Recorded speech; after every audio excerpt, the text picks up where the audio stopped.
Doctor ortho, अब दर्द भी घुटने टेकेगा।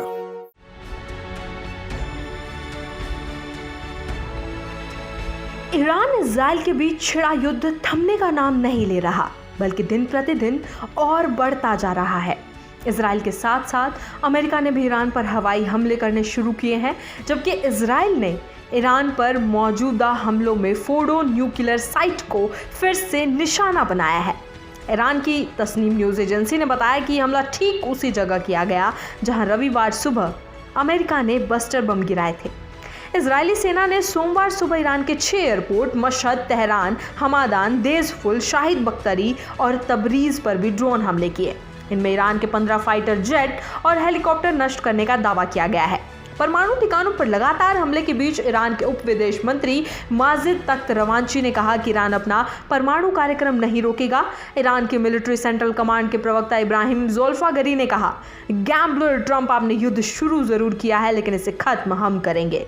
इजरायली सेना लगातार ईरान पर बमबारी कर रही है। खबर सामने आई है कि इजरायली सेना ने ईरान की राजधानी तेहरान और कराज को निशाना बनाया है। वहीं ईरान ने जवाबी कार्रवाई करते हुए इजराइल पर ताबड़तोड़ बैलिस्टिक मिसाइलें दागी। ताज़ा हमले में इजराइल के दक्षिणी इलाके की बिजली आपूर्ति बाधित हो गई है। ईरान ने इजराइल इलेक्ट्रिक कॉरपोरेशन पर हमला किया, जिसके चलते कई शहरों की बिजली चली गई है। ईरानी हमले के दौरान करीब 35 मिनट तक पूरे इजराइल में सायरन बजता रहा।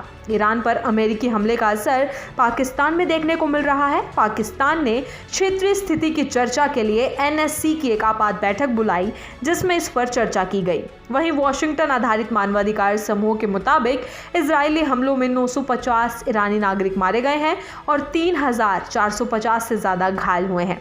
वहीं इजराइल ने दावा किया है कि युद्ध में अब तक 24 नागरिकों की मौत हुई है, जबकि 1000 से ज़्यादा घायल हुए हैं।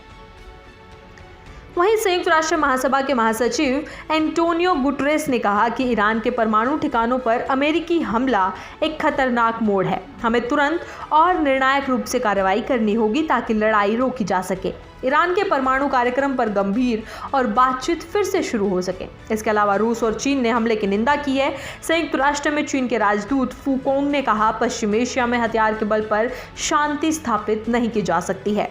संवाद और कूटनीति ही समाधान का सही रास्ता है।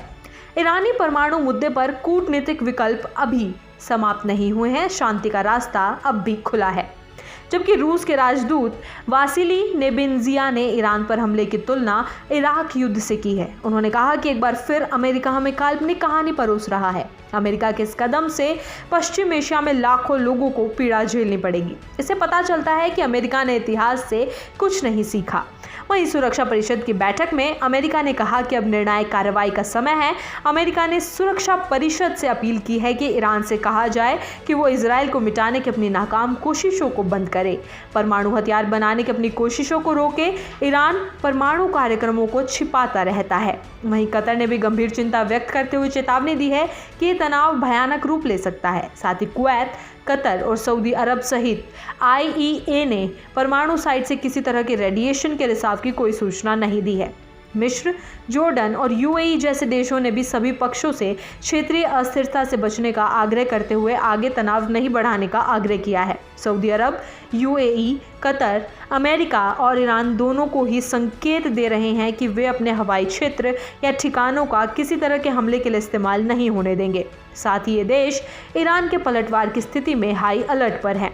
वहीं तुर्की के विदेश मंत्रालय ने ईरान के परमाणु स्थलों पर अमेरिकी हमले के नतीजों के बारे में गंभीर चिंता व्यक्त की है। तुर्की विदेश मंत्रालय ने कहा कि केवल बातचीत से ही परमाणु विवाद का समाधान हो सकता है। सभी पक्षों से जिम्मेदारी से काम करने का आह्वान किया। बहरीन ने 70% सरकारी कर्मचारियों को अगले आदेश तक घर से काम करने को कहा है। ऐसे में सवाल उठता है कि ईरान पर इजराइल और अमेरिका का हमला अंतर्राष्ट्रीय कानून का उल्लंघन तो नहीं, क्योंकि ईरान पर अमेरिकी हमले के बाद जिस तरह से संयुक्त राष्ट्र सुरक्षा परिषद की आपात बैठक में तीखी बहस शुरू हो गई, उससे ये साफ जाहिर होता है कि कहीं ना कहीं ये अंतर्राष्ट्रीय कानून का उल्लंघन है। डॉक्टर ऑर्थो, अब दर्द भी घुटने टेकेगा।